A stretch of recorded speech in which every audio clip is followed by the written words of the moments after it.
Good morning and welcome to this year's Women's History Month event, Women Who Advocate for Equity, Diversity, and Inclusion, hosted by Montgomery County Councilmember at Large, Laurie-Anne Sayles, and the Female Majority Council. Let's give them a round of applause. Yeah. Thank you. District 4 Council Vice President Kate Stewart. District 2 Councilmember Marilyn Balcom. District 6 Councilmember Natalie Fanny Gonzalez. District 7 Councilmember Dawn Lutke, and District 5 Councilmember Kristen Mink. We would also, let's give them a round of applause. We would also like to recognize our elected officials. We have Councilmember Gabe Albornoz. All right. Karen Hendricks from Senator Van Hollen. And Board of Education member Julie Yang. Get this mic right. I'm Jordan Lindsay, the moderator, and to open the event, let's welcome District 2 Councilmember Marilyn Balcom.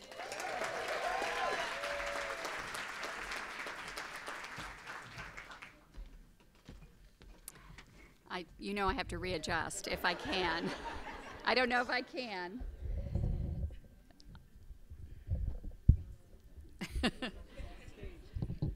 There we go. Ooh. Okay. Good morning. I don't want to ring this bell. Good morning. Good morning. Good morning. And welcome to Black Rock Center for the Arts, which is the real heart and soul of Germantown and my home away from home. So welcome. I want to say a special thank you to Katie Hecklinger and her team. Katie, where are you? She's working in the back. So thank you, Katie, and your team. And I'm also very happy to have you in District 2. For those of you who live up this way, you know what a diverse community this is. And for those of you who don't, Germantown is the largest community in Montgomery County, and it's also the second most diverse community in the nation, second only to our neighbor Gaithersburg. And yeah, thank you. I want to thank Councilmember Laurie-Anne Sayles for spearheading this event and her staff, who we all know that it's the staff that really do the work. So Laurie-Anne, thank you for your vision and thank you for your team, because you've done such a beautiful job. So thank you so much. And it's been so rewarding to be part of this historic shift in the County Council. 6 new people were elected in the last election. All 6 were women. And it's so wonderful, and I have learned so much from these wonderful superstars. They are so smart and warm and kind and funny and generous and passionate about serving our community. And we are all, in keeping with this year's theme, we are all women who advocate for equity, diversity, and inclusion. And in 2019, the prior council passed the Racial Equity and Social Justice Act to institutionalize the norms of racial equity and social justice in our government, to normalize conversations about race and equity, which means that every piece of legislation that comes before us has a formal review on the impact of, in regards to racial equity and social justice. And that helps inform us making every decision that we make. And so and I'm very proud of the work that we do to advance equity, but there is so much more that needs to be done. We hear from hundreds of people, sometimes thousands of people, on a specific issue, and we know that that's just the tip of the iceberg. And we know that we are often hearing from the same people over and over again. And we also accept that it's our responsibility not only to make sure that every voice is heard, but that every voice is understood. And so no matter what the conversation is, you'll often hear one of the 11, and I'm so happy that Councilmember Gabe Albornoz is with us this morning. Thank you. So regardless of the topic, you'll often hear one of us, if not more of us, say, we're not hearing everyone. We don't have everyone at the table. What about the people that we aren't hearing? So please stay tuned. Please hold us to task in terms of reaching everyone. And it starts with the people in this room. There are so many powerful people here this morning, so give yourselves a great big hand. And we all want to work with you. You are very often the first line of the communities that you serve, and such a rich communities that you serve. So please include all of us as your partners. And if there's something that we don't understand or that we're not taking up, please reach out to us. And I'm so happy you're here. And it's always sunny in Germantown. And so let's have a great morning. Thank you.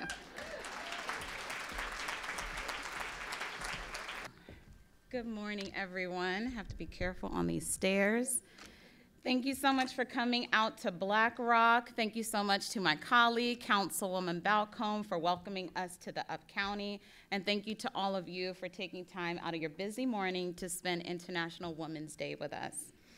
Someone recently asked me, what has changed from your time on the Gaithersburg City Council to now serving as a member of the Montgomery County Council at large? And so when I thought about it, I was the only woman in a sea of 5 other gentlemen. Now I get to serve with my friends, now colleagues, 5 other women from across the county. It wasn't until recently that, I've really had to grasp that moment. Before the current council, there was only one woman, Nancy Navarro.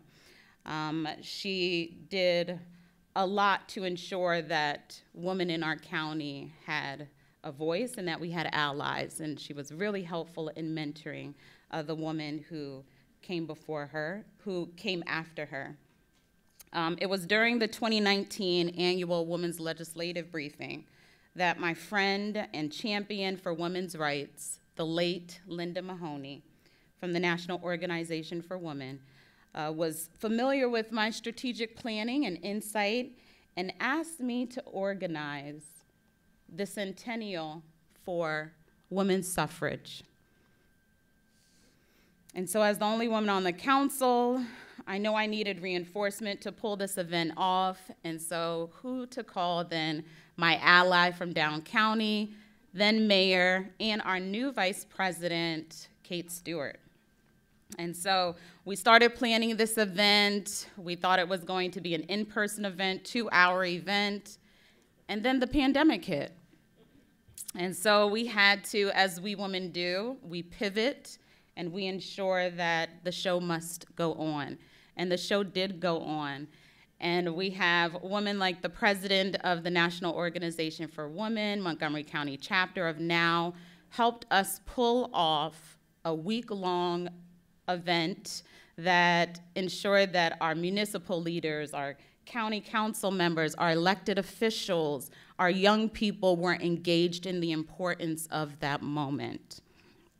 It's not lost on me that as we commemorated 100 years of women being able to vote, but only 55 years for Black women and only less for Latina and Asian women.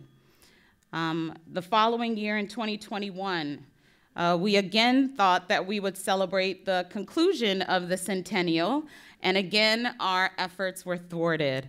Nevertheless, we persevered and hosted another virtual event in 2022 to honor trailblazing women in politics. It was hosted by former Councilmember Nancy Navarro. A few of us that are currently on the council also served on that panel. Soon after this momentous occasion, while we were all in the midst of our historic campaigns, we overheard that there was a leak from the Supreme Court, an opinion to overturn Roe v. Wade. And all we thought, maybe this is just fodder, this could never happen, not with all the work that our foremothers fought for. This would not happen. Unfortunately, January 6th happened. And although they were unsuccessful in overturning our democracy, they were successful in overturning a woman's right to choose. So back to my original question, what has changed since I was on the city council? I look around this room, and as Councilmember Balcom mentioned, it's because of each and every one of you. A sea of women who were pissed off and wanted to use their voice to vote and voted in some badass women that I am so proud to serve with.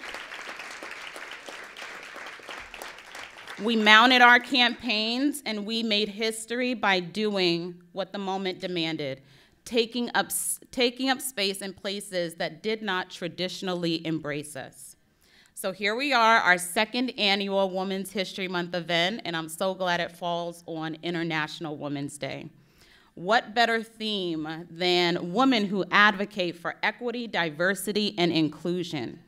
What better way to start this event by, hopefully you've enjoyed the presentation that was showing some historical women who have made a difference here in the community. You may have recognized trailblazing sheroes like Lily Carroll Jackson, head of the Baltimore branch of the National Association for the Advancement of Colored People, successfully led lawsuits to desegregate the University of Maryland and other public institutions of higher education. Maybe you recognize former state senator Barbara Robinson, who created a business called Strategic Tactics and Results Associates Incorporated, now nationally recognized for its role in providing human resources development, training programs, employee assistance programs, all to government agencies in the private sector.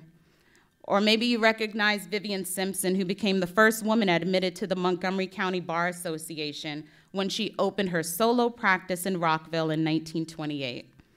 Throughout her 50-plus year career, Ms. Simpson broke countless barriers for women in Maryland and Montgomery County, and she became the first woman Secretary of State in 1949 and the first woman ever elected president of the Montgomery County Bar Association in 1949. Lastly, you may have recognized Rachel Carson, the famed author and environmentalist, educated in Maryland, spent her years living in Silver Spring.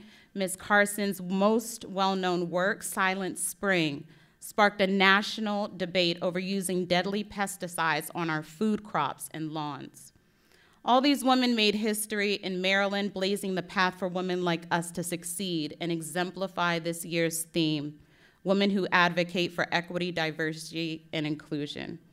We recognize all who have contributed towards the women's equality movement throughout history and commit to eliminating bias and discrimination from our lives and institutions to build a positive future.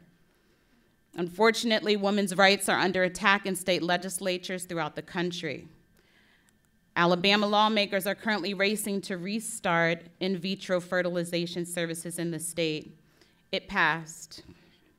In Maryland, we must do everything we can to continue to protect a woman's right to choose and our rights to bodily autonomy. This November, abortion rights will be on the ballot. Maryland's right to reproductive freedom amendment is up for a vote.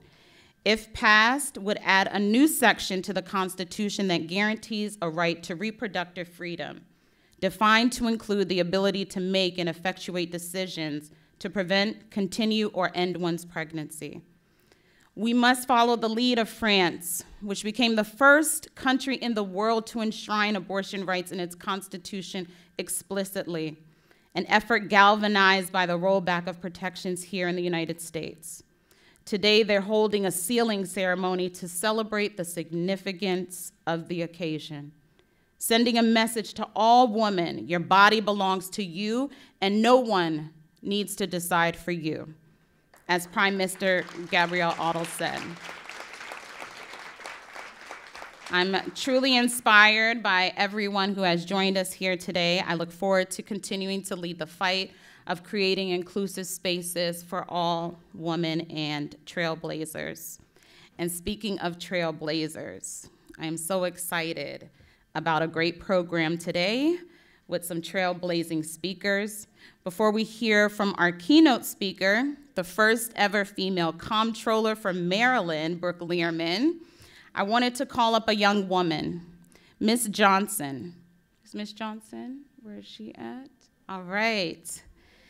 Miss Johnson is a fourth grader and rising star at Spark Matsunaga Elementary School in Germantown. And she will read her poem for International Women's Day.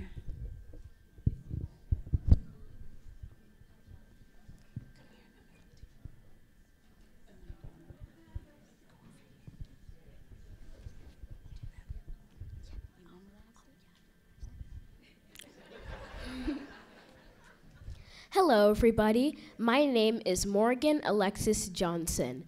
I am a fourth grader in Spark Matsunaga in the CES program, and I will perform you my amazing poem, Remember the Children.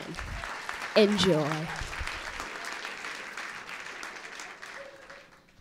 Remember the children. Remember the children you used to be. Remember the children who are now like me. Think of all that we hope for. There needs to be a way to open the door. Make sure all the security is tight and safe so we can all have a better place.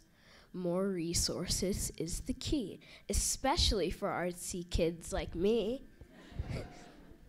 When you try to leave women and girls out, we won't back down, we will speak out.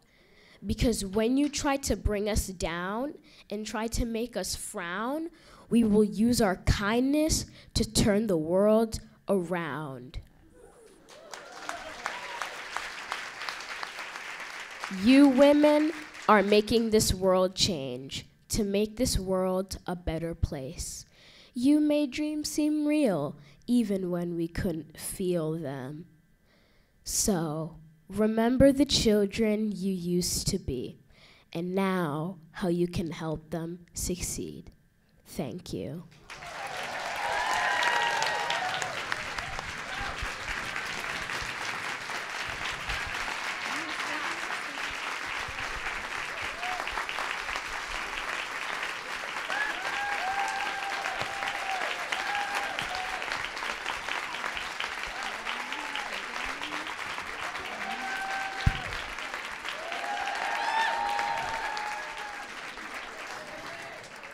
I want to thank the Montgomery County Commission for Women for not just pouring into our women in this county, but also encouraging our young women to own their voice and their power.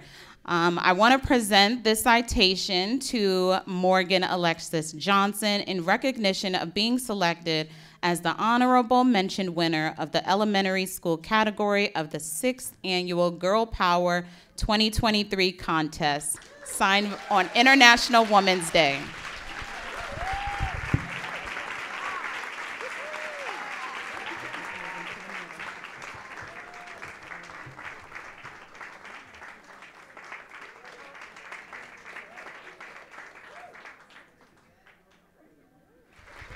Thank you so much, Councilmember Sayles, and thank you, Morgan. Let's give them another round of applause, y'all. That was good. Great. Now I'll introduce our keynote speaker, Brooke Learman, who is the Comptroller, 34th Comptroller of Maryland, and the first woman elected to one of our constitutional offices with over 60% of the vote in November of 2022. Before being elected Comptroller, she practiced civil and disability rights law before serving 8 years as a member of the House of Delegates, representing parts of Baltimore City. Please welcome Comptroller Brooke Learman.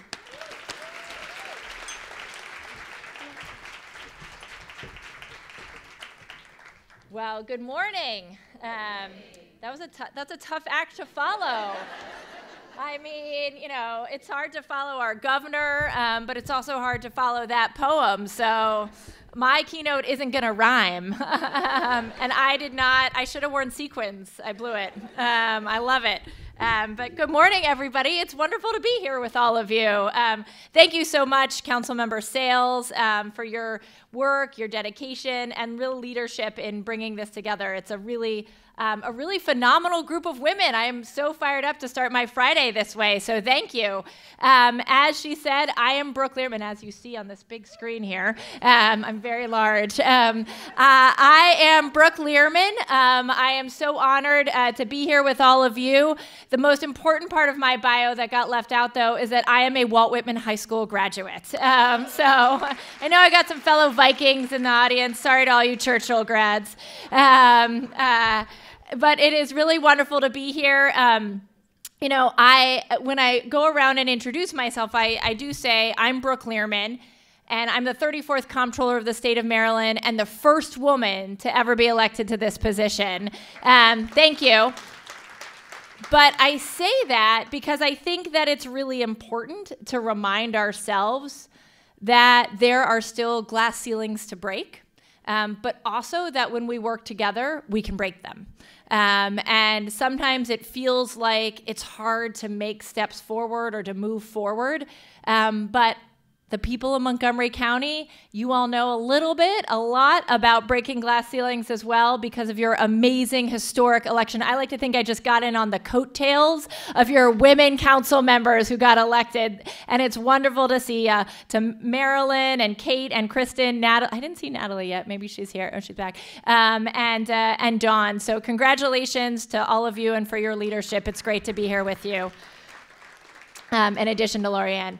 And happy International Women's Day to everybody. It's wonderful to be here with you all. This month, Women's History Month, the theme is women who advocate for equity, diversity, and inclusion. And so I wanted to share a little bit with you all about how my mission, vision, and the priorities of the Comptroller's Office of Maryland, how we align with that goal, really in the economic space.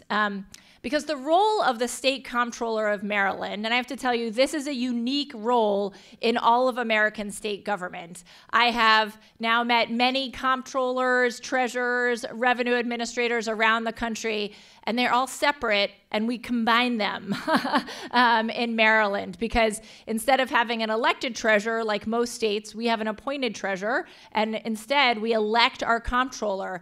And I tell you, when I went to the my first ever Federation of Tax Administrators conference, a really rockin' conference, as you can all imagine, they sort of looked at me like this unicorn, like, you're elected? And I was like, I am elected. So the role of the Maryland State Comptroller is unique, and it is akin to being the state's elected CFO. And in this role, a space where, as Councilmember Sayles said, we don't traditionally have a lot of women in these financial spaces. So I take this responsibility and opportunity seriously to advocate for equity, to advocate for diversity and inclusion, and I do this in many ways. And today I want to talk a little bit about them. And I have to say, I always start with my values. And my core value that many of you have heard me explain before is that I believe that we all do better when we all do better. But there is a corollary to that, and that is that I also believe that we all do better when women do better. And yes, thank you to the gentleman at the table in the second row. Thank you. It's good to have a few good men here as well, like Gabe, Albornoz, and others. Thank you. And I really work to put that value into action. And if we need women to do better, I want to create structures to support women and elevate our voices and our opportunities, especially in the economic spaces where I'm now working. So I think about how we elevate women in economic spaces in 3 ways that I want to share with you all so that you can hopefully go out and talk about this and think about this as well. So first, it's really essential that we recognize the importance of women to our economy. Second, we have to ensure that women always have a seat or multiple seats at the table as key decisions are being made, key financial decisions are being made. And then finally, to do this, we have to make sure we're addressing the barriers that compromise the financial well-being of women in the state and that hold us back from reaching our full economic potential. So what does that mean? First, the importance of women to the economy. I think, you don't think about this a lot, but actually when we talk about the economy, we are talking about women. Women drive the economy. They drive it in Maryland, they drive it in the country, they drive it internationally. In fact, they've done that for over a decade. Over a decade ago, Harvard Business Review reported that women's growth market was bigger than China and India combined. And so full economic participation and economic security, they give everyone, especially women, the freedom to invest, right? In our families, in our communities, and in ourselves. In fact, that pays dividends then in the form of economic growth, as well as strong and stable and connected communities. So when I became the comptroller, one of the things that I knew that I wanted to do as we reimagined how this office really benefited the people of Maryland was to make sure that we were using the data that we have in the office to help drive decision making, to make sure that all of that data was shared with all of you so that you would know where we were as a state based on this data. And after holding hundreds of conversations with people around the state last year, we published the first ever report on the state of Maryland's economy in January.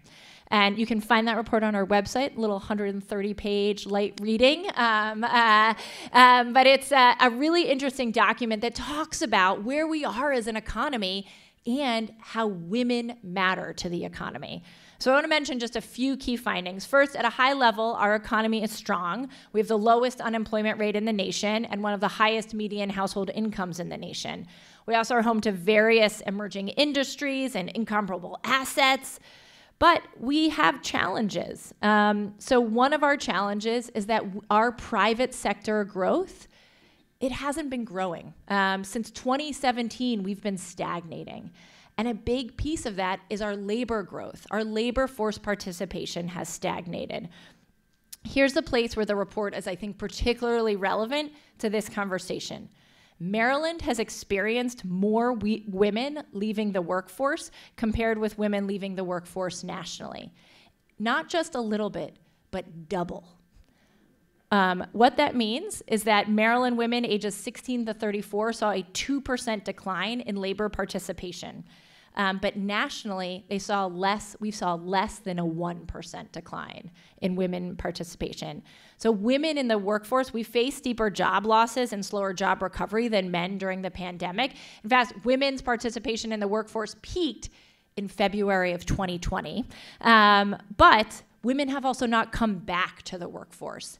And so what we're seeing now is that our economy, we can't recover without women in the workforce. And we are starting to hopefully take this challenge more seriously and to identify the barriers that bring women back into the workforce and keep us from working. And I think you know what some of those reasons are. I know what some of those reasons are. Women are not a monolith, right? There are different reasons that keep women from working. However, one of the most commonly cited reasons is the cost of childcare. Right? I mean, let's be real, right? We all live here. Many of us have had to pay a high cost or figured out how to have folks watch our children. And the Maryland Family Network found that childcare costs rose 20% from 2019 to 2023. And so when you start doing the math, it may not make sense for women to go back into the workforce. We have to change that if we want our economy to grow and succeed. And so our goal in bringing this data together and publishing this first ever report was to say to our policymakers, childcare is not a women's issue. Childcare is an economic issue, and we have to take it seriously. Yep. So number two, that goes back to making sure that we're all represented at the table, right? When women have a seat at the table, hopefully multiple seats at the table, everyone does better. You know that expression. You know Shirley Chisholm's expression, if you don't have a seat at the table, bring your own. But you've probably also heard the truism now, I think, that if you don't have a seat at the table, you're probably on the menu. So I like to think that when I pull up a seat every other Wednesday to our Board of Public Works meetings, that I am there for the women of Maryland. And it's important that we have at least one seat, but we need multiple seats because women have different backgrounds and bring different lived experiences and have to bring all of those together. That's why it's so essential that we have such amazing women on your county council here. I almost said our county council, but our Montgomery County Council. My brother lives here, right? It's so essential because they bring their experiences, and when they're making policies, they bring what they know to those policies to make them better for everybody. And that's why I was so thrilled to see this historic election. But there are many ways we can ensure that women are well represented at every level. So I'll just give a couple examples. On my team, I did not inherit an agency with a lot of diversity in the leadership. But I will say we have transformed our leadership team. Now it represents not only the diversity of our agency, which our agency is, we have an incredibly diverse 1,200 person agency in 11 offices around the state, majority women. Our leadership team is also now there, making sure that it represents the diversity of the agency and the diversity of the state. Quick story. I also inherited an agency with very old buildings, and our headquarters, when it has not been updated since it was built, old bathrooms, there were bats, there was a bat infestation when I started, all sorts of things. And I said, this isn't okay. Like, people cannot work like this. Sometimes we got to sweat the small stuff to make sure that people feel respected in their workplaces. And one of our secretaries, Valinda, wonderful woman, retired about 4 or 5 months after I started. And she had worked for every comptroller since Louis Goldstein. So over 50 years in the office of the comptroller. And in her going away speech, because we threw a retirement party, she talked a lot about working in the office and the changes. And then at the end she said, but I've been here for 5 comptrollers. And it took the woman comptroller to get us new toilet paper dispensers in the bathroom. But I have to tell you, I still hear about the new toilet paper dispensers because people were so happy because the old ones were so gross. So it sometimes takes a woman to sweat the small stuff to demonstrate to people that you're listening to them and caring about them. Also, in our work in the Office of the Comptroller, we're building diversity and inclusion into how we listen. I created 10 external advisory councils, from business advisory to tax preparation to a New Americans Council. I know we've got some women in the audience who are on our councils, and a Women's Economic Empowerment Council. And it's charged with advising my office on the financial challenges that are facing women and the potential opportunities to strengthen and promote women's financial resilience. Because, like I said before, we all do better when women do better. And then finally, this is also about, we're talking about women having a seat at the table. I really literally mean they need to have a seat at the board table.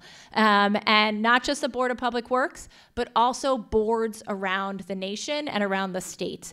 So as the vice chair of the state retirement and pension system, I have brought that perspective to this work because I know, and you've read the studies, that when women are on boards, they do better. Companies with more women on their boards have higher returns on equity, higher valuations, a lower likelihood of shareholder dissent, and stronger boardroom relationships and collaboration. In fact, Carlyle analyzed this not too long ago, and I like Carlyle now that the CEO and the founder run the Orioles. Carlyle said that they found that the average earnings growth of their portfolio companies with 2 or more diverse board members was 12% per year greater than the average companies that lack diversity. So as a fiduciary, looking out for the $65 billion fund that we oversee in the state retirement and pension system, I'm looking for diverse-led companies. And we are pushing as a coalition called the 30% Coalition to ensure that women and people of color have board seats in all of the places that we invest, because it makes sense for the women, but it makes sense for us as fiduciaries and our long-term investments. So those are just some of the ways that in my job, I'm working to make sure that we're expanding women's access to the board and to the table, as it were. And then finally, we have to be real about addressing barriers.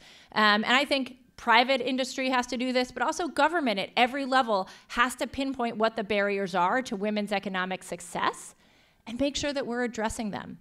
But until we can name those barriers, it's hard to address them. That was part of the reason for our State of the Economy report, to name some of those reasons, but we see them in other places as well. So 2 examples I'll give you.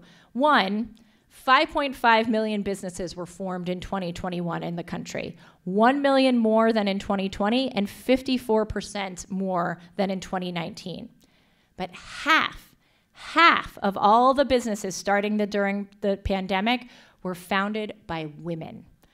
That is compared to so in 2019, only 29% of businesses were started by women, but 2 years later, in 2021, 49% of businesses were started by women. That is a phenomenal statistic. No growth like that has never happened in our country's history, but those businesses, they're small. And they're contributing to the freelancer economy that we have, but many of them haven't yet grown to hire employees or to grow. And you and I both know that they can't grow unless they have access to capital. And so we need to make sure that we are working at every level of government, with our banking industry, with our credit unions, in local and state government, to ensure that women and our women entrepreneurs can have access to capital to grow their businesses, because that's an essential part of building a resilient and diverse economy over the long term. But when we talk about reducing barriers, we need to discuss not just making sure that women can do business in the state, but also that they can do business with the state. Because our tax dollars, we spend money every single day on private industry, on working with contractors and consultants.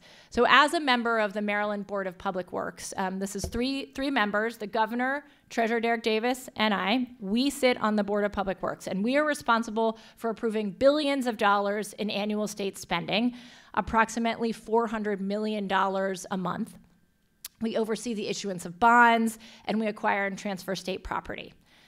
Many years ago, the state set a goal of ensuring that of those state dollars, 29% were spent on minority business enterprises, MBEs. This includes women-owned businesses.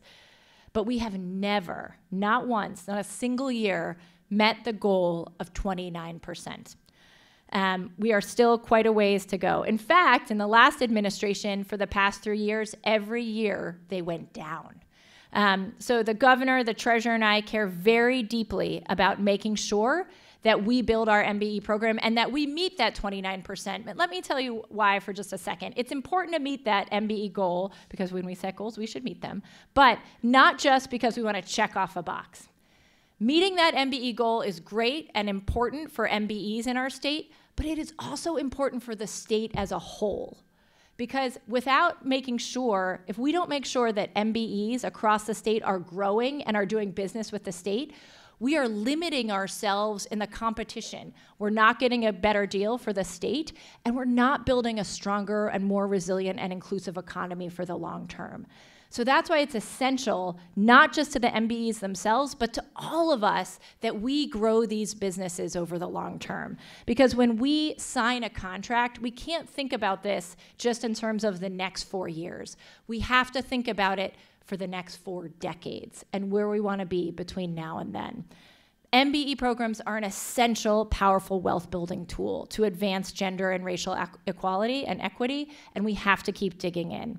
So I'm really proud that last year we reversed the downward trend and we're moving back in the right direction. In fact, we spent more on MBEs in 2023 than they had in 2022, even though we spent less overall in 2023. So we have reversed the trend and we are moving in the right direction. So those are really some of the ways that through the Office of the Comptroller, we are working to advance women's equity, making sure that we can have the economic well-being that we need to over the long term. And so I'll close here with one of my favorite quotes by Eleanor Roosevelt, who used to say that the future belongs to those who believe in the beauty of their dreams. And I just add one little addendum, and are willing to work to make those dreams a reality, right? You all are a room of dreamers, but we are also a room of hard workers. So thank you for digging in. Thank you for persisting. Thank you for continuing to dream big. Let's go keep working together to build a better Maryland. Thank you all. Happy International Women's Day.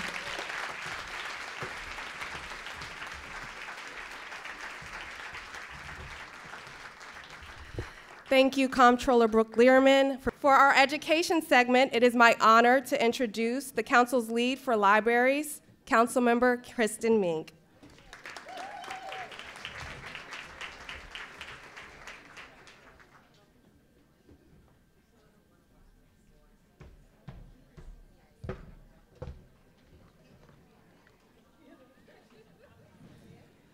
Good morning. Good morning, everyone. I'm Kristen Mink. I'm the County Council member for District 5. And, all right, District 5, let's hear it. Love it, love it. And it is such a pleasure and an honor to be with you here today. I want to first thank Councilmember Laurie-Anne Sayles for putting this event together. This is really fantastic. Thank you. It has been such a privilege and an honor being in office at such a historic time for women here in Maryland. Brooke Learman, amazing, and here in Montgomery County. It has been a privilege, but it's also been extremely interesting. Because even as we bring forward not just our voices, but meaningful policy change, I still see and feel effects that I know the women in this room would recognize when you're a woman inhabiting a space of power. And I could have gotten up here and just talked about policy, but I feel like you all are going to know where I'm coming from, and I just want to be, real with you all. So, for example, I've had to correct numerous people who assumed my male staff were the council member. Yep. Mm-hmm. I've even come off the dais to greet members of the audience and had to explain that I had just been up there. I sit on the council. I've been left out of or minimized in media reports about bills that I have led on. And wow, does that take me back to grade school. And I know you all know what I'm talking about. And so as I stand here in a room full of powerful women, and I know you know exactly what I'm talking about, and I do want to name also that, I'm not just a woman. We all come to this with our intersectionalities that have their own impacts also. I'm Asian American. I'm the first AAPI member of the county council.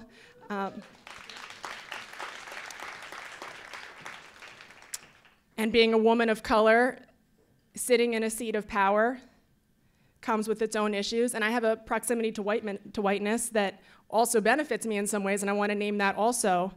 But that comes with its own challenges as well. And I am younger than we have historically seen people in, look at Congress. People in elected seats, let's just be very honest about what that looks like. I did shave part of my hair. That's not helping me in this area either. But, we all bring our intersectionalities into these spaces as well, which brings additional levels of challenges. And so, like Brooke Learman said, sometimes we have to sweat the small stuff. That's part of it. That's part of it, because the small stuff ultimately, it isn't small stuff. So now, every time something like that happens to me, it fuels me. It tells me that we are exactly where we need to be, and we are not going to apologize for it.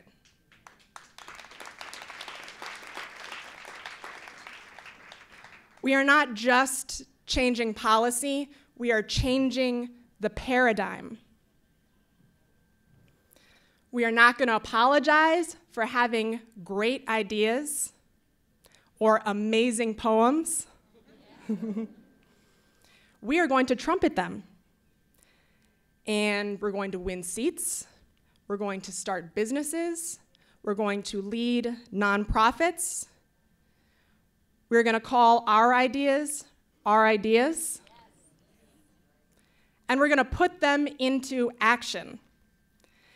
And when Miss Morgan Johnson, a fourth grader, is she still here, Miss Johnson?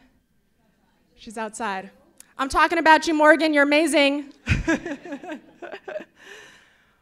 When she stood before us, fully in her power, and said that she was going to share with us her amazing poem, I mean, I don't know about you, but like I got a little emotional hearing that. And I know like we all burst into applause. And I don't know if that was meant to be an applause line, but in a room full of women who has been striving to hold places of power on behalf of our community, I know that moment hit deep for us. Because we are watching, we are seeing the paradigm shift happen before our eyes. The gentleman in the middle holding it down. Yes. And it's incredibly exciting. It's incredibly exciting to be a part of it. It's incredibly exciting to see it happen. And it is emotionally impactful. To see, there's a lot that's happening, you know, on a grand scale. I'm constantly glad that we are here in Montgomery County. It's not perfect, but we are Montgomery County, and I'm going to continue to cling to that. But when we see progress like that happening, I don't know if Morgan knew how much she, you know, when she said that said to us, progress. We are getting somewhere. Yes, it's working. It's happening. I mean, wow. That was enough for me. Thank you, Councilmember Sayles, for creating that moment here for us all. And thank you, Ms. Johnson. That fed my soul for the next year, I'm telling you. So I want to thank each and every one of you, women and all gender minorities, for being a part of that. Thank you. Thank you. Please give yourselves a round of applause.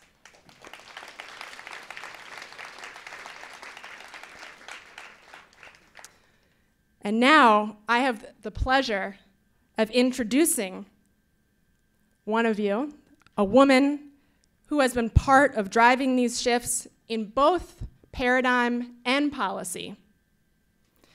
Dr. Ann Kademian has served as the executive director of the universities at Shady Grove since 2020, and also serves as the associate vice chancellor for academic affairs for the University System of Maryland, of which I've been a part. We are incredibly lucky to have Dr. Kademian working with us and on behalf of our diverse community here in Montgomery County. She is a national leader in research on public policy and innovation. She is deeply engaged in not only her direct work at USG, but also in her capacity serving on the boards of the Montgomery County Chamber of Commerce and the Montgomery County Economic Development Corporation. Dr. Kademian is a force for creating new and exciting opportunities for young women here in Montgomery County.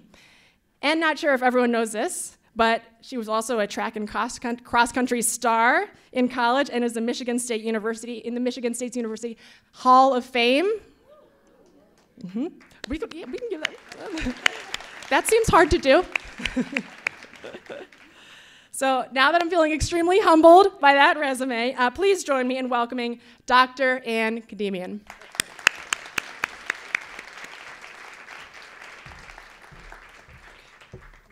Thank you so much. And I rise. I love it. Okay, no more hugs on the stage. Good morning, everyone. It is so fabulous to be here. I'm so grateful to Councilmember Sayles and all of the women on the council for this great event. I have the job that I have waited for my whole life. I feel like it brings together everything that I care about and that I've tried to work on throughout my life. And so I'm so happy to be in this role. And listening to Morgan this morning, I'm going to be channeling my inner child, you know, she was just an inspiration for all of us. So thank you, Morgan. So education is power. There's no doubt about it. We see the power of a degree or a credential every day at the universities at Shady Grove. A degree in nursing, biocomputational engineering, IT, teaching, business, graphic design, and more can mean a salary instead of wages. It can mean health benefits for the first time. It can mean improved housing. It can mean a car. It changes lives. Education changes individual lives, family lives, and communities. Education is the engine for economic growth. We heard from Comptroller Learman all about the challenges we have with job scarcity and women coming back into the workforce. Education is a huge part of that economic driver. It's key to a robust tax base and to solutions for pressing problems. But access to education is the key, and there are huge barriers. The barriers to education for learners who work, who have family responsibilities, who are trying to finance their own education, who are first in their family to pursue higher education, or for whom English is not their first language. These barriers can be tremendous, overwhelming, and many people don't even consider it because it's just out of reach. The cost and the looming doom of excessive debt related to higher education, the complexities of the FAFSA for financial aid, the lack of information and confusion to transfer from one institution to another, the cultural barriers that discourage young girls and women from pursuing their dreams, from becoming scientists, from becoming marine biologists, from becoming presidents, from becoming poets like Morgan, right? Those cultural barriers are tremendous, and they're present. Food insecurity, transportation challenges, childcare challenges, and more. These are all barriers to accessing education. We invest as a community, as a state, as a country, we invest in ways to overcome those barriers with advising, financial support, coaching, targeted programs, first-generation support, and more. But we will not achieve equity in education, greater diversity across education, and a more inclusive educational ecosystem until we remove the barriers altogether. What are we doing investing in helping people through complicated systems when we know we can build a better system? You know, why invest in trying to scale the walls and scan the minefields and do all these things when we could build a better water slide for everyone, right? Every girl or woman, every learner, from early care to high school to careers and beyond, should have access to educational resources and opportunities as they need them. Every girl and woman, every learner should have the opportunity to develop their unique strengths, to lean into their interests, and to live and work true to their values. Every learner should be able to earn a credential or a degree debt-free. There's no reason why we can't achieve this.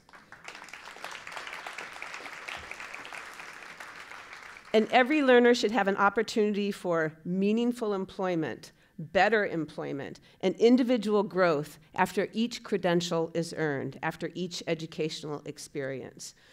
We know that the income potential for someone with a college degree is significantly higher than someone without. And we know that those earnings translate into stronger families, communities, and state revenue. Over decades, for handfuls of students, it's billions of dollars.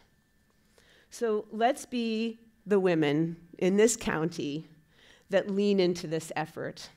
Let's be the county that puts students at the center of our planning, our financing, and our continuous improvements in education. Let's all be inspired by Morgan and her words. Let's work towards an educational ecosystem in this county that is seamless for the learner journey. An ecosystem that is equitable, that is diverse, and that is inclusive.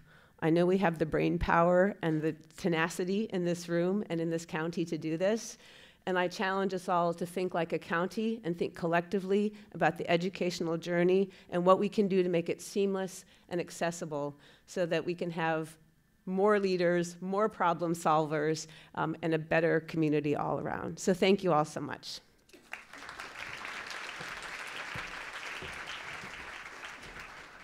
All right, now for our Economic and Development segment. Economic Development Chair, Councilmember Natalie Fanny Gonzalez, unfortunately could not join us as she has an important event in her district. Instead, let's welcome Councilmember at Large, Laurie-Anne Sayles.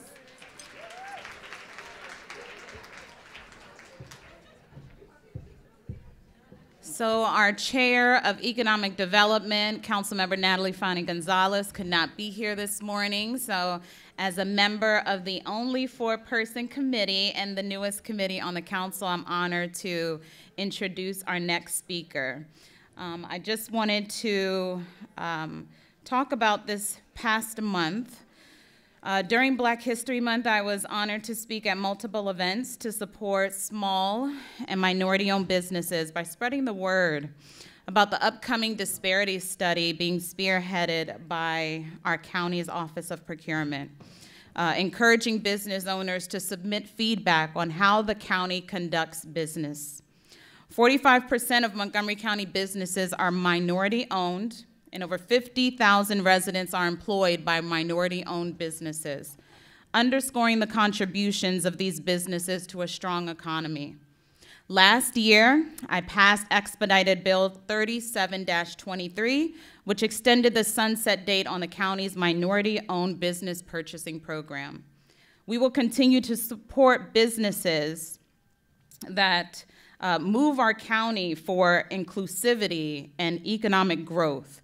Data shows that people of color represent more than 60% of our county, which continues to grow. We also have the biotechnology and life sciences sector. And did you know that we are the 4th largest biotech center in the United States? Montgomery County's life science sector is growing its footprint and investments into the future. Just the other week, the Economic Development Committee reviewed the White Oak Science Center Gateway Redevelopment Project, which is an ongoing $47 million project, establishing a vision for transforming what has been an industrial area into a denser, mixed-use commercial and residential center in which people can walk, shop, and enjoy transit. We're committed to dedicating resources and supporting projects that will expand and grow businesses here in the county, particularly in those equity-focused areas. I would now like to introduce my good friend, Sylvia Henderson, who will speak on the importance of economic development. But I couldn't introduce my good friend without recognizing another good friend, former Councilmember Nancy Florine. My predecessor as an at-large council member who started the Montgomery Woman Organization to center and uplift women in all spaces, but most importantly, in places of influence and decision-making. And so without further ado, Sylvia is the CEO and co-founder of Mind Team Solutions, a leadership and organizational development firm based in Montgomery County.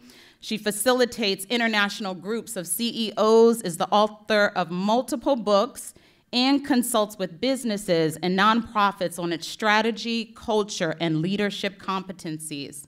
As president of Montgomery Woman, she ensures that organization supports diversity, equity, and inclusion initiatives and embodies them in their practice, board representation, and core values. On a personal note, Sylvia rides a motorcycle. The license is her own. She is a leadership trainer for the Girl Scouts and loves all generations of Star Trek. Come on, Sylvia.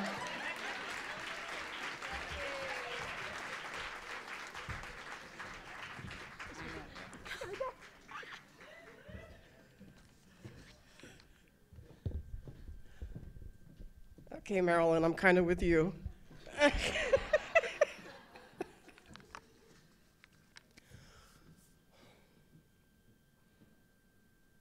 So picture 3 circles that overlap just like a Venn diagram. So go back to your high school math. That image represents 4 aspects of economic development in my mind. I'm going to share with you how DEI, and because I'm the leader of a great leadership organization, I'm going to sneak in there a little bit about how Montgomery Women also factors into the commitment of each area of economic development as I see it. So, take your image. I'm also an instructional speaker, so this comes naturally to me. The center of that Venn diagram is number 1, and that's mindset. One of the circles is business development. Another circle is personal financial power, and the other circle is political action. Those are all the aspects that I feel are a part of economic development. Now, to go into how DEI and somewhat how Montgomery Women factors into these 4 areas, here we go. So number 1, mindset. DEI is more than the words on our websites. We've got a great diversity statement on our Montgomery Women website. But DEI is more than that. It's intentionality. It's the intentionality of how we're thinking. Second, business development. The DEI practice for business development should be for all of us to ask for every buying decision that we make and every buying decision our organization's boards make, or whoever is the decision maker in our organizations. The question should be, what woman-owned or minority-owned or ethnically supported business in Montgomery County can we get this product or this service from? And include that question in your bid process if that's applicable. We do that constantly on our Montgomery Women Board. We need a new banner right now for our organization. The first question is, what woman-owned, minority-owned business in Montgomery County can help us with that? I'll give a shout out to Stacy and Sinorama for that one. At least the one I know. Okay, number 3, the next circle, personal financial power. I don't think we think about that when we think about economic development. But here's what it means to me. DEI practice means to build connections more than networking. We talk about networking, getting out there and meeting people. It's more than networking. It's creating networks for referrals, for mentoring, for career and for community development. And this is where I'll brag a little bit. I think Montgomery Women excels in connection through our programs, through our collaboration with other Montgomery County business groups and other Montgomery County organizations, many of whose leaders are here in this room. See, connections result in jobs. Connections then build promotions. Promotions allow for greater spending power. Greater spending power grows into, hopefully, home ownership. Home ownership grows into tax contributions, and tax contributions can all feed into uplifting underserved and undersupported residents. All of that from connections and from the people that we meet. And then number 4, political action. In light of all of our recent legislative DEI reversals, in light of the Supreme Court possibility with Sotomayor having health issues, and in light of our 2024 elections, we have got to commit to increasing our own personal advocacy, support, and purposeful representation in our local, in our state, and in our national politics on issues related to DEI and economic development. As president of Montgomery Women, I am proud to confirm that we incorporate and we practice a mindset of intentionality as women in an organization who advocate for equity, diversity, and inclusion. So in summary, we trainers summarize. So in summary, the intersection of DEI and economic development consists of 4 areas: intentional mindset, business development, personal financial power, and political action. And so my call to action for all of you, I'm also a business owner, so I put out calls to action. In many events, we say turn off your phones. I say turn on your phones right now. Turn on your phones. Type into the web browser montgomerywomen.org. Scroll down to the bottom and click subscribe as your first action, because we have a newsletter that keeps people updated on what's going on in the organization and in the county. It's a little shorter than Laurie-Anne Sayles' long newsletter. However, we share some of our information. So do that. In leaving, I have a pin that I got through my Girl Scout work that it says, "Well-behaved women rarely make history." This is Women's History Month, so let's make good trouble as women advocating for DEI and economic development. All right, now for our public safety segment, I'll introduce to you our District 7 Councilmember, Dawn Lukey.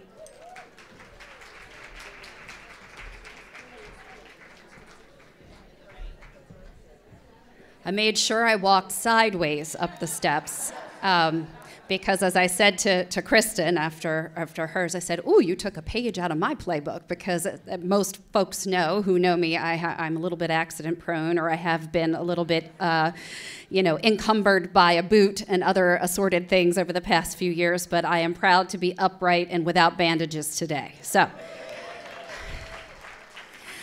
Thank you all for coming and making this such a robust discussion. And I want to thank, and is Miss Jordan still here? Yes, she is. Miss Jordan, first I want to thank you for your fabulous ensemble. And to say, we all need a little bit more sparkle in our lives, but also to say that I think it's important, and it speaks volumes about the people in the room here too, many of you who I see on an ongoing basis, that we dress for ourselves. We dress in what makes us feel good. And we're doing our hair and our whole aesthetic, as my teenage girls say, for ourselves. And we do not have to change how we look or how we present to fit someone else's idea of what we should be or how we should look. So keep sparkling. And secondly, I want to thank you for calling out the artsy kids. I was one of those artsy kids. And I spent my teenage years performing theater. That was my job in high school. It was that I actually made money doing that, which was great. A lot of fun. Also opened a lot of doors for me because I was a first-gen college student. I was a Pell Grant recipient. And again, sometimes folks take a look at you and they make some decisions or choices about who or what you are based on how you look. And they don't want to bother to ask questions about the real you, but they should. I know the folks in this room ask those questions about the real yous and the real whys and how you got to where you are and how you're helping others get to where they want to be. So I thank you all for your collective leadership. When I entered the legal profession, I had the distinction of serving as the very first law clerk on what is now the Maryland Supreme Court for the Honorable Lynn A. Battaglia, who also bore the distinction, not just of being Barbara Mikulski's chief of staff, but being the first woman appointed by a president of the United States to serve as U.S. Attorney for Maryland. And she took that job as a judge after being more out and about. Being an appellate judge is much more isolated than working out and amongst the people and having a bigger spotlight role. But what she did in that role for myself and my co-clerk was to make sure we ate lunch with her every day and to take time to talk to us about a lot of the things that have already been surfaced so far, like maintaining your economic independence, how to balance work and children, right? How to speak for yourself, how to not be placed in a box. And I took that to heart, and I am very, very grateful for her and her leadership. We have a lot of restrictions popping up all over the country on us right now. And I know that one of the things that I did when I first got on the council was to change the law for the county, for our employees, so that they didn't have to disclose specific health information that's not relevant to their job. And especially in light of the Dobbs decision. And I know Councilmember Albornoz has moved on, but I'm grateful that he is now co-sponsoring legislation so that we expand that to all employers across the county. Truthfully, in talking through that with private employers around the county, what I found was that they were surprised that people still did that. They actually thought that that wasn't allowed already. So I am grateful for that and grateful to have male colleagues who support this work and who support us in everything that the 6 female members of the council do. We have challenges in our public safety sector that I think are pretty widely known. Nationally, women only make up 12% of law enforcement officers. And there are only 3% of women nationally serving in police leadership. So there are a bunch of researchers, public safety professionals, folks who've gotten together and they've created something called the 30 by 30 initiative, which the goal is to get 30% of your law enforcement workforce being female by 2030. Here in Montgomery County, I'm proud to say we're already at 20%. So we are way ahead of the national average, right? And I want to give a shout out to Commander Amy Dahm and Lisa Engstrom in the back of the room here from MCPD. Some of our wonderful female leaders within the department as well. But this is something that we see across the public safety sector, not just in law enforcement, but in the fire service as well. And today, we are blessed to have with us Dee Richards.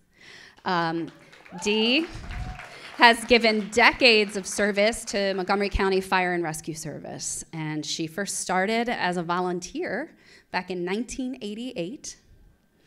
And she has worked her way up and proudly became the first Black female captain. I gotta get them in order. Battalion chief, assistant chief, and division chief, where she rests today. So please give a hearty welcome to Dee Richards.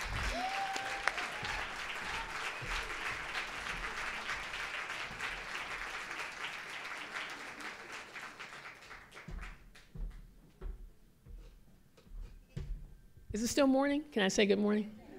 Okay, so good morning. I told Dawn that I would hug her at the bottom of the stairs. So as they used to say when I was a kid and I was in my grandfather's church, they would say, "I won't be before you long." So I'm just up here just to bring to mind a couple of things in public safety when it comes to equity, diversity, and inclusion. So what does a firefighter look like? What does a police officer look like? What are they supposed to look like, right? And so if you look at, Amy, I'm gonna put you on the spot here. Amy, come up here for a second. So history would say that Amy doesn't look like a police officer, and history would say that I don't look like a firefighter. And so I'm bringing her up here because how tall are we supposed to be? Now, but I will say that in both policing and in firefighting, that women bring calm. When we're called in a situation, 911, we tend to bring calm. We love our brothers in the public safety sector, but they tend to bring hype. You know, they ramp it up. They want to fight and wrestle, and we just want to talk. We just want to better understand.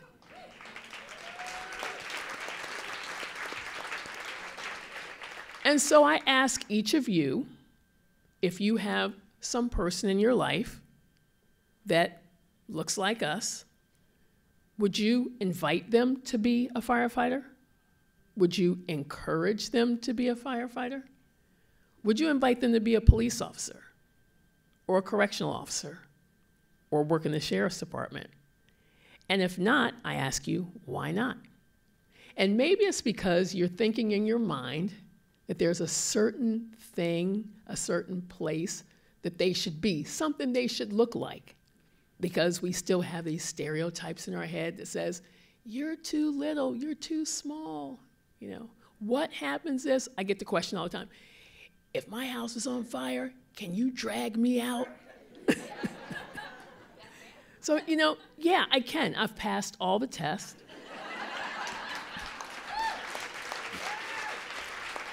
They didn't make any exceptions, right? I met the mark. They didn't lower the standards for her. Yes, we've gotten there because we deserve to be there. We're more than capable. So think about public safety. Think about if you were in trouble, the worst day of your life, who would you like to see coming, standing, understanding, advocating on your behalf?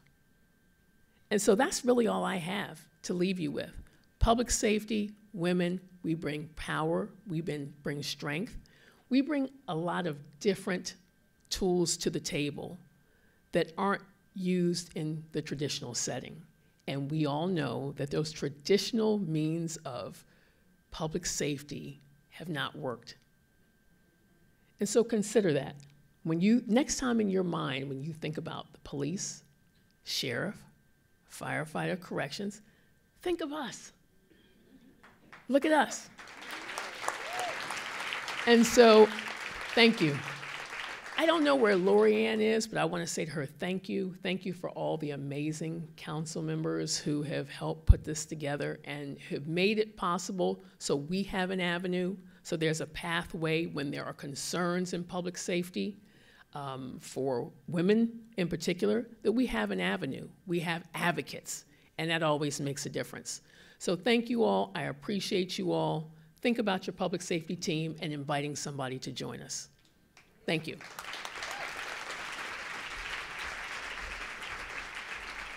Now for our public health segment, I will introduce to you our Council Vice President here in Montgomery County, Kate Stewart.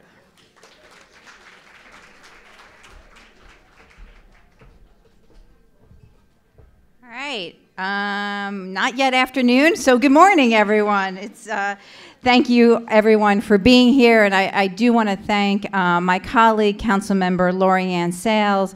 You know, as she was talking before about the work that we did on the centennial a number of years ago, we were just reminiscing that one of the key players in making sure the technology worked when we had to pivot was my daughter, Bridget.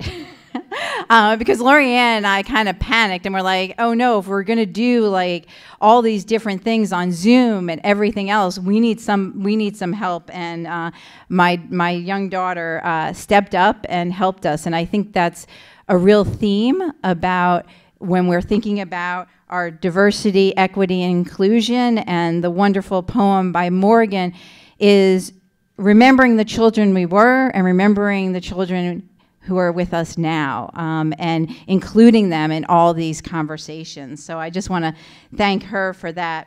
I also just want to thank my colleagues. I get to go last today, and that is a real privilege because I've gotten to hear every single one of my colleagues and the amazing women that we get to work with at the state level and the county.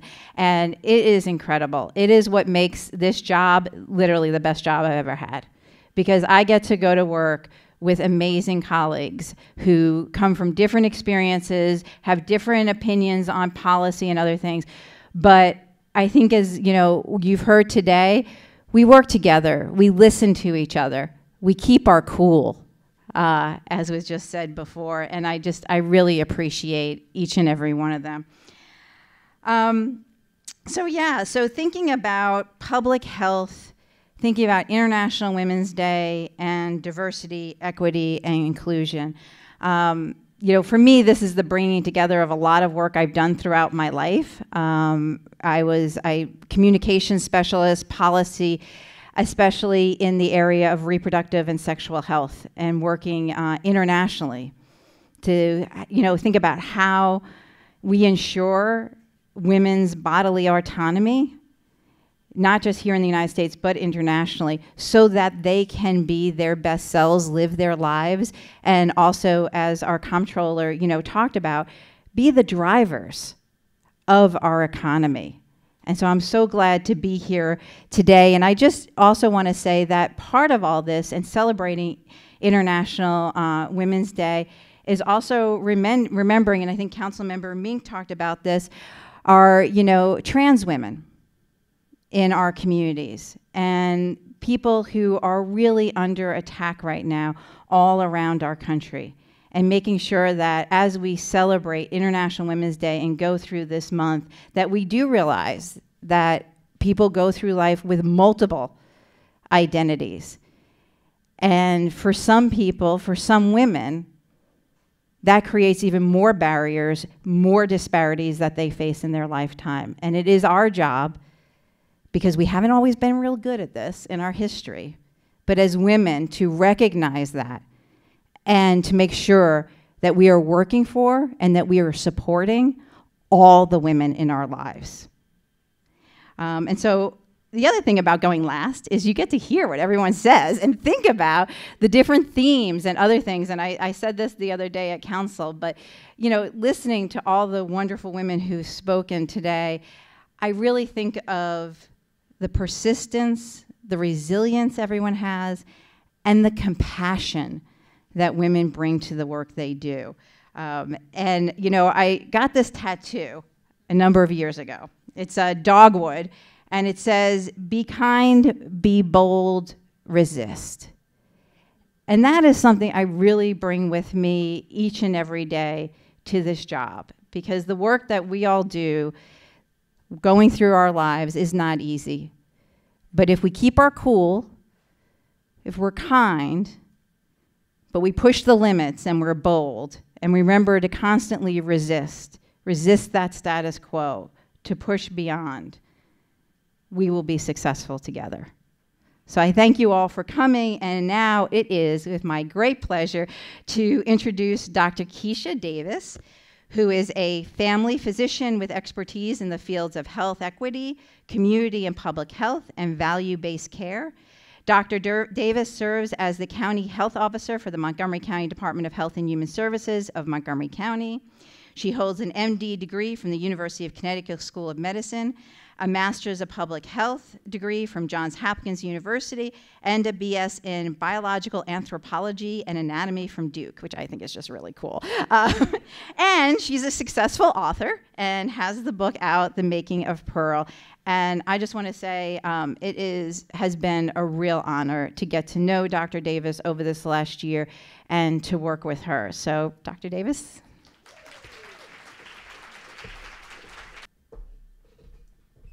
All right, good morning, everybody. I get to be last, which means I'm holding you from the rest of the day, which might be a good thing, because I don't know if y'all want to get to the rest of your day. But if you will indulge me, so it is an honor to be in a room with such amazing, wonderful, beautiful women, and I want to get a picture with all of you, and that would take a really long time. So we're going to do it as a selfie. So get in. I'm not going to fall off the stage. All right. Smile big, everybody. All right. Thank you, thank you. That'll be up on Twitter later. So as was mentioned, I'm Keisha Davis. I'm a family physician. I'm your Montgomery County Health Officer. I'd like to thank Councilmember Sayles and all of the women of the council for the invitation. And I would like to note how historic it is that in one election, we went from 1 councilwoman to 6, a majority of 6 women on the council. I'd also like to recognize several of my fellow female chiefs from DHHS, Dr. Patrice McGee, Dr. Nina Ashford, Miss Christine Hong, who are here with me today, as well as Dr. Richard Nemhard, Miss Betty Lamb, and Deirdre Treadvance, who are unable to attend this morning. As we gather here to celebrate Women's History Month, we celebrate the theme, women who advocate for equity, diversity, and inclusion. This theme resonates profoundly, not only within the realms of gender equality, but also within the broader scope of public health. Women have historically played pivotal roles in advocating for equitable access to health care, diversity in healthcare settings, and inclusive policies that address the diverse needs of populations. Their contributions have been instrumental in shaping public health and initiatives worldwide. When I think of the actions of women that drive us toward equity, I think of Montgomery County women like Dr. Marilyn Gaston, the first Black female to lead a public health service bureau and a leader in combating sickle cell disease, and Valerie Irvin, the first Black female to serve on the Montgomery County Council. But I also think of my grandmother, Ida Pearl Green. She turned 105 this past June and is a lifelong Montgomery County resident. Born in the early 1900s in the midst of an influenza pandemic and World War I, sound familiar? She is the great-granddaughter of enslaved persons who were enslaved right here in Montgomery County. If you don't know the history of slavery within Montgomery County, you need to learn it. She was widowed while pregnant in her early 20s and endured racism, discrimination, segregation, and a lifelong of physical ailments. And yet, she became the mother of 3 children, 5 grandchildren, the first Black Avon lady of Montgomery County, traveled the world, fostered school desegregation and church integration, and even had the honor of meeting President Barack Obama in the Oval Office. At 105, people often ask, what's her secret? And if you ask her, she'll say, just keep living. And that's important because she never stopped living. Part of it is resilience and a faith that is unwavering, but much of it is public health measures that work behind the scenes to promote healthy communities. Despite growing up in poverty, she always had access to clean water, sanitation, health care, education, transportation, healthy food, and stable housing. Those were things she didn't have to worry about. And I want to emphasize the importance of a strong, safe, and connected community that supported her and the family that she raised, even as a single mom. Just like a pearl, formed under pressure and adversity, my grandmother, and frankly all Black women, have faced immense challenges, but have emerged stronger and more beautiful than ever. So I applaud the women who every day wake up and, despite their own challenges, continue to work for the advancement of others, for their children, for their families, for their communities. Women advocates have been vocal proponents of policies that prioritize the needs of marginalized communities, including women, including people of color, including LGBTQ+ individuals, and others who have historically faced discrimination and marginalization within healthcare systems. It is often women who are there fighting for them to make sure other folks are having a seat at the table. What I learned most from my grandmother is that each of us has the power to make a difference, to leave a legacy that will inspire others to reach beyond their limitations. So let us use this month not only to celebrate the achievements of the past, but also to rededicate ourselves to the ongoing struggle for equality, justice, and freedom for all. So in closing, let us remember a pearl is a healed wound, and a healed wound is a testament to strength. May we all find strength in our struggles, resilience in our setbacks, and beauty in our journey as we continue to reach beyond our limitations. Thank you.